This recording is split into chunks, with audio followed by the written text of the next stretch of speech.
السلام عليكم ورحمة الله وبركاته. ومركلي مقال كلي iyo wasiir Farxaan waa wasiirkiini oo idin leh soo dhawaada. maanta maxaa dabka noo saaran soo jeedaan waan fadhiyaa. waxaa dabka inoo saaran oo aan rabo inaan idinka dabageeyo muuqaalo TikTok aan ku arkay oo wiil Soomaaliyeed uu soo dhigo balse laga daba qaatay gurbaan oo wiilkii laga dhigay maadsi iyo waxa la maartay lagu caayo asana uu entertainment ahaan u soo dhigay amaba in lagu daydo wiilasha kale ay ku daydaan u soo dhigay balse laga dhigay wax lagu dhadheelo ama lagu caayo asagii oo ay ka soo gaadha afxuma aad u weyn. wiilkaasi magaciisa waxaa lagu magacaabaa Mukhtaar Jacaylow. howlaha uu qabanayo waxay u egyihiin noocyadan baleel daaw.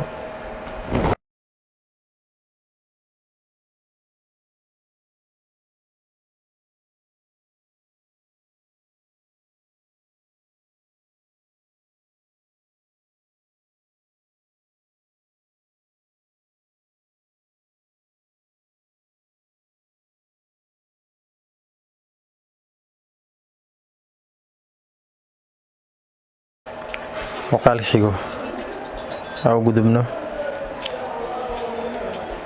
وأسقو بيدا مني هذا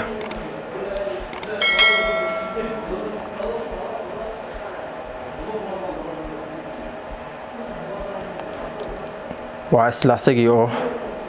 بيت حاقية داردي أيو حاقية وأسلع سقيو قريها وتشبينيو qorihii dabka lagu shidi lahaa ayuu jajabinayaa.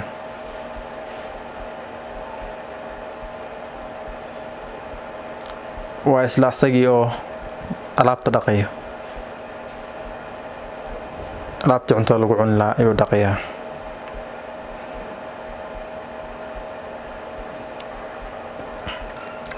waa kana isagoo canjeero dubay, canjeeradii dubayaa. termosii shaxa lagu shabayo si diyaarinaya.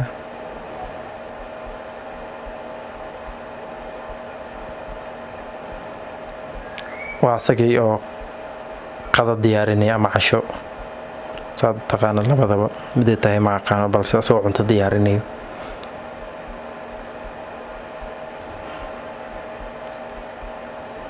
asxaabta aan salaamay meel kasta aad joogtiin maanta dhanka magaaladan ku suganahay adeegan soo doonay dhanka ay xaafadda hadda u socdaa marka ay waan adeegtay ma sha Allah. asxaabta aan salaamay meel kasta okay Mukhtaar meesha lagu haysto ilaa hadda horta aniga xaqiiqda uma hayo balse kaliya meesha hal dhaliil ah ayaa u jeeda sida idin sheeganay dhaliilsha cid aan daliil lahayn ma jirto. Mukhtaar dhaliisha aan u jeedo dabcan waa jiljilaac oo qaab dhismeedkiisa iyo qaab ahaantiisa ku imaanayso. jiljilaacana waxa keenayo waxa weeye ninkan ma aha nin dhalinyarta la socdo ama dhalinyarta meelaha balooniga meel kasta la joogo. waa nin hooyo u baari ah gurigaas joogo cunto u kariyo bedka waxa qadar u dhaqo u soo dhaamay biyaha. taas la ajligeeda gabdhihii baloodkan buu ku dhex koray. haddii uu ku soo dhex koray dabcan meesha ayuu sidii jiljilaaca ka soo qaaday sidaan aan filayo oo uu ka raacay. hal mar aan isla eegno kommentiyada qaar oo loo soo dirayo Mukhtaar. kommentiyada waxay u dhacayaan sida tan. commentiga koowaad wuxuu ku bilaabay walaaleek abay isastur baati iyo xijaab xiro please. mid baa wuxuu soo qoray isbuuc waliba mid baa left naga qaadanaya. يعني أنا سيدا صوبتي أسبوع لي من بانغات بحياة عمل mid baa wuxuu dhahay war isodkeysay wax ka yihiin hadduu rabo inuu wax u sheego muu laab ku galo oo ama wacda telefoon number leeyahay Zamzam Rita Xasan ayaa waxay soo qortay war wiilka daaya isaga ma doorane tan ee alle ayaa u abuuray waana wiil baari oo waalidkiisa u roon ma sha Allah xaqiiq wiil baari oo hool u qabanayo hooyadiisa iyo aabiis ma qof oo iska babaashaalayo misna lafta qaatamaha ereyga marka afka uu ka soo baxayo waxa wanaagsan inuu erey wanaagsan mar waliba afka ka soo baxo baleelaag meesha wax ku qoran tiir baa naga baxay tusaale mudnaa yaa dhintay maninkan aakhare iyo adduunba noogaga sareeyo ayaa halka saas ku leedahay ka xumahay Gangsolol gabar iyo wiil wuxuu yahay dabcan ma garanay wuxuu dhahay naarta markaad boos ka gadatid waa iska sida wallaahi aan ku dhaartay wiilkan naarta aad sheegayso xilli hore boos ka gatay jannada jannadaaba ka dharari haysa sida ay diintana fartay jannadaaba ka dharari haysa adiga naar baad ku tilmaamaysaa waayo waa waalidu baari u yahay baari ma sha Allah adigana waxaa dhahay naartu boos ka gatay subhanallah maana wifto ayaa waxay u soo qortay abowe kuma cayn karo baari aad tahay wallaahi laakiin jiljilaaca iga daa duca qabow waa runteed jiljilaacaas dabcan uu qaba wiilka waa wada jeednaa balse waxa wanaagsan inaad wacato maartay ama laabkaas kala xiriirto qoraale chatting u qorto oo u sheegto intaad maartay publicaas wax ku dhileed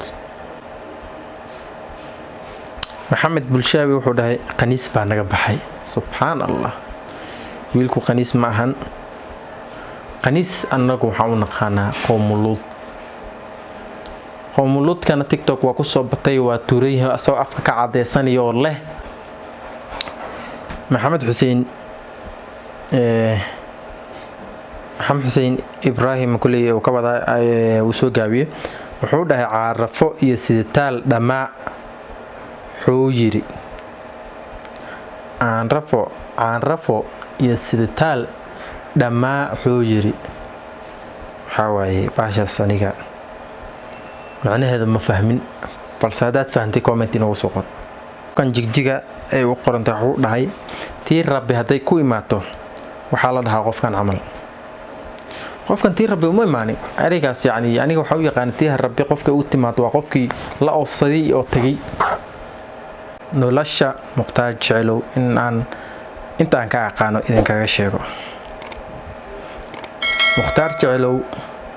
waa wiil ma sha Allah ku daysho madan oo dhamaanteen aanan gaarin maanta heerka asaga uu gaarsan yahay sababtoo ah Mukhtaar Jecelow waxa uu hool u qabtaa misana uu sidii gabadhii u yahay hooyadiisa iyo familigiisa inta la nool oo dabka u galaa cunada u kariyaa badka u xaqaa biyaha u soo dhaamiyaa dharka u dhaqaa balse anaga maanta intaba ma hayno wiilkii asaga intii hawsha lagu dhiirigelin lahaa ee baarinimadii idin soo duubay idin tusay intii lagu dayan lahaa baa laga daba qaatay gurbaan Mukhtaar Jecelow inta aan ka aqaano ayaan rabaa inaan hal ilaawada kaga taabto Mukhtaar wuxuu ahaan jiray ama yahay wiil baari ah Allah ugu wado oo hooyo ma sha Allah ay dhashay hooyo Soomaaliyeed ay dhashay wiilkaasi sababaha ku kalifay in uu dabgalo cuna kariyo soo adeego iyo waxyaabahaas dhan waa inaan maartay idinka dabageeyaan rabaa horta dabka iyo cuna karintaas badxaaqistaas dhaqdhaqistaas iyo biyo soo dhaaminta looma qorin misana kaliya uma laha xaq in ay gabar samayso. Gabar kaliya ma samayso. waa adiga haday gabar kula dhalatay walaashaada waad caawinaysaa hadii aad taqaano dab karinta cunto karinta hadii aad taqaano waxa aad ku taqaano aad ku caawinaysaa kaliya abaayo looma qorin inay hawshaas guriga iyada xaq u leedahay adiga wiilka xitaa xaq u leedahay u qaban kartaa hooyo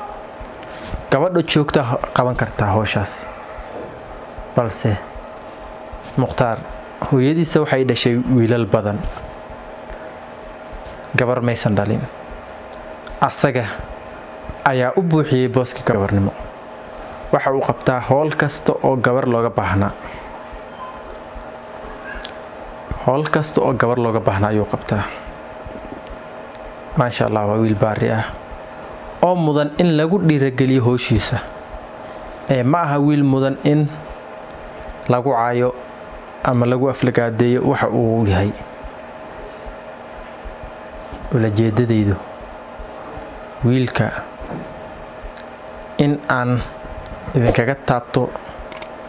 sheekadiisa ayaan maanta soo fariistay Mukhtaar aniga waxaan arkay muddo hada dhowr sanadood laga joogo oo aysan jirinba wax TikTok la dhaho يعني waxaan arkay war laga soo diyaariyay ama clip laga soo duubay asaga oo wariye inuu tagay uu soo wareystay reerkii oo uu soo wareystay asaga iyo hawshu qabanayay laga soo duubay TV laga soo daayay arkay aniga hadda ka hore waa sanadooyinka hore ma sha Allah hooyadiisa waxay aad uga caawinaysay in wiilkeeda mar kasta lagu aflagaadeeyo hawsha uu hayo oo mar kasta lagu aflagaadeeyo nin nasiib leh ayaa maartay duca hela ma sha Allah aad ay nooga nasiib fiican yahay waayo hooyo ayuu baari u yahay oo dabkaas u gala maanta ducada uu haysto ma haysan anaga darajada uu maanta dunia aakhira ka jooga labadaba ma haysan balse adiga ay daawanayo waxaad moodaa wiilkaas inaad si qaldan u aragto dabcan qof aan dhaliil lahayn ma jiro dunidan qof kasta dhaliil waa leeyahay markaas wariyaha uu tagay uu wareysanayo waxa ka mid ahayd hadalada markaas ay dhahday in wiilkeeda uu gabar iyo wiilba asaga u yahay oo wiilal bis ay dhashay oo asaga hawshii gabar uu buuxiyay wax waliba uu qabto waxa kale ay raacisay in ay xataa naag u guurisay si maarte hawshana ula qabato asagana naag ugu noqoto balse nasiib darro gabadhii loo guuriyay waa lagu dirdiray dulmi ayaa galay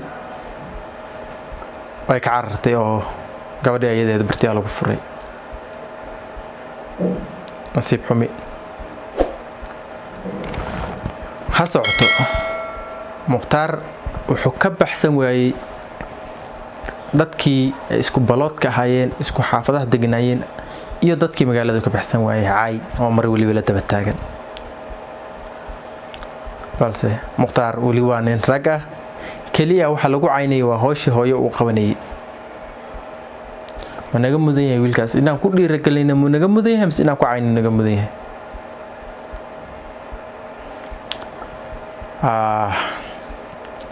Mukhtaar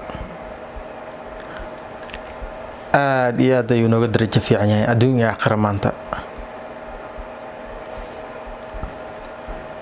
isku soo duduub bixi oo dhan wuxuu furtay TikTok ayuu soo dhigaa muuqaalo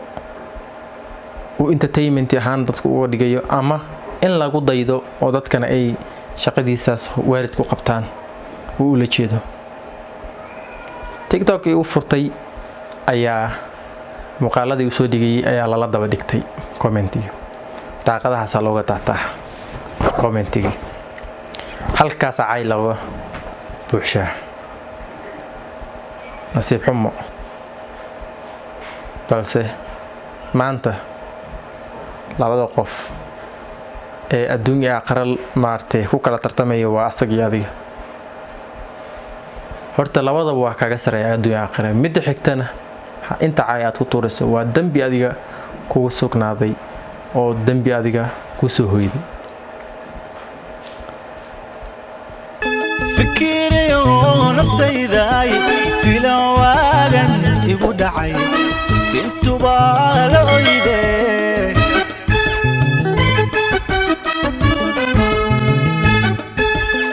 fada bidix wadnaha suran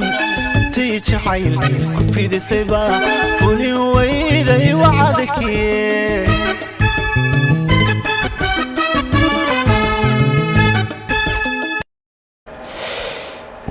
heestan dabca adiga jacayl u qaadanaysaa balse heestan jacayl ma heestan ninka sida uu soo qaaday waa jacayl balse muqtaar waxa uu soo qaatay sida uu soo qaatay jacayl ma ee waa fariin ku socota adiga daawanaya ee fariinta ku socota daawashadaga ama dadka ku xiran muqtaar ama dadka caayo muuqaal labaad oo kula hadlayay oo hees ah dadka waa igu diimay doqonaalay mooday dadka waa igu diimay doqonaalay mooday dugsigaygana diiday diintii aan baranayay durkamaanu kacaa dugagtamay dileemise waad idaaweyn intaan duloobin dartaa dabkamaan ku dhacaa amise waan ka heestan dabcan waxa uu kula hadlayo adiga daawanaya oo muuqaaladiisa mar waliba caayda u soo dhigay oo caynay ayuu kula hadlayaa kaliya ma aha muqtaar in uu cod soo duubo kala hadlo ee wuxuu kaagala hadlayaa xaybta heeso waayadii hore waxa jiri jirtay zamaanigi dadka waxay sameyn jireen waxay iska hadli jireen ama isku jawaabi jireen ama su'aal isku warsan jireen heesa ama gabayada abwaaniinta way badnaayeen qofku rabo inuu wax weydiisto ama qofku rabo inuu waxan iga daadho gabay buu soo tirin asagoo garab dhufanayo waxa la dhahay doqonta u shakar dhinaceeda ku dhufo haddii ay fahmi weysana jirkeeda ku dhufo yani hadalka u sarbeeb hadduu fahmi waayna sida saxda ugu sheeg marka uu idin sarbeebayaa hadalada heesaha uu idin kala hadlayaa heer heesaha uu idin kala hadaldo tagay cod hataa uu idin soo duwayay way hadduuba afkaas qaado ma aragteen aad ayaad daaqadaha uga daadanaysan kommentiyada wiilka jaljalaaca waa uu dhashay waa nin raga ma aha qaniis yaa meeshaad ku dhiirigelinaydana daaqadaha saas ugu tutuuraysan wala halaha kaliya dibkiisa waa gabdhaha uu kusoo dhex koray waa nin rag dhalinyarta la socda maaha sababtoo dhalinyarta maanta howl lama qabto balooniya la aadaa sidaa u nahay maartee Afrika balooniya la iska aadaa xilliga kale iskuulaala jira xilliyada kale danaha kale lagu mashquulsan cid fiirinaysa nin kasta oo cuntadii karsan lagu imaada ilaan gabadha joogto si hagaajinaysa xitaa gabadha wax ka nasanay markiis biyaha u soo dhaaminay markiis qoryaha u jijibinay markiis wallahi kala cararaya cuntadii oo diyaarsan bisa loo imaanaya yaa kariye lama laha sidee lagu kariyay gabadha waxa laga yaabaa inuu xanuunsano madax xanuunaya ma xanuun iska hayo inay kacdo ay dabkii ugu shido maalintii xanuunsada ta kama nasiid nasiib daro saas la jiliyada saga boos gabdhada buuxinaya oo ilaan gabar lama dhalanin hooyo ka duceysanaya hooyo wiil u yahay gabar u yahay adiga caayala daba taaganta daaqadaha bartaas uga soo daadanaysan walaalala saa xaq miya wiilka ku dhiirageliya howshiisa ee caayda ka daaya haddii aad rabto inaad wax u sheegto dabcan telefoon u leeyahay TikTok waa iskala chatting karaa oo ku dhiirigeli waxa aad la dhibsato oo dheh walaalo waxaas waan kula dhibsaday ee qaabkaas iska bedel waad ku dhigi kartaa waa wiil walaalka طبعا waad la dhibsatay balse maaha inaad ku cayso